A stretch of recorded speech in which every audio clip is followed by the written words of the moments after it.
Looks like I was tardy for the party, huh? That's all right. Tardy is still here, so we're glad.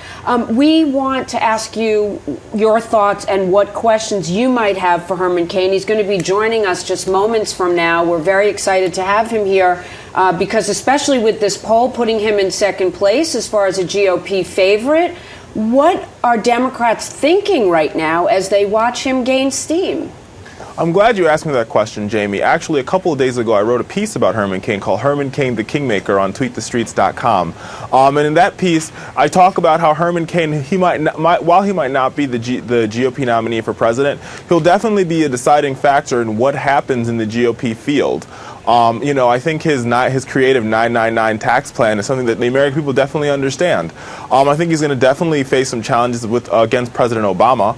But I think he's definitely brought some jazz to the GOP field of candidates, especially seeing that, Mitt Romney seems to sort of be a little bit flatlined, and Rick Perry, seems to just be getting himself in all sorts of kind of trouble. I think the question I would have for the businessman or for Mr. Cain is, how does he see himself matching up against the president? What's his strategy, to win the GOP nomination?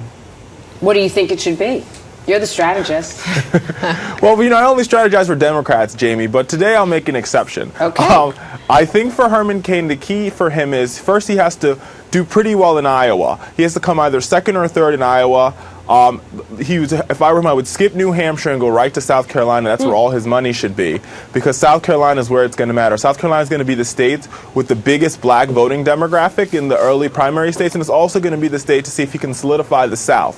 A win in South Carolina will give him enough momentum behind his back for him to go back to Florida, where he already won the straw poll, and sort of have a good showing against a Mitt Romney in South Carolina. I mean, the jury's still out on whether or not Chris Christie will jump in. We'll find that out. Hopefully, we'll find that out tomorrow, and that will be a clear determination on what happens. The other problem that I think Mr. Cain faces is that he's going to have to raise a lot of money. He is running a grassroots campaign, but we all know grassroots campaign, you cannot continue to water the grass if you don't have money on your campaign, and that's what I think is going to be his biggest challenge going in to South Carolina and Florida. But think about it. There's a couple of groups that at $5 a pop could make a huge difference. It's a group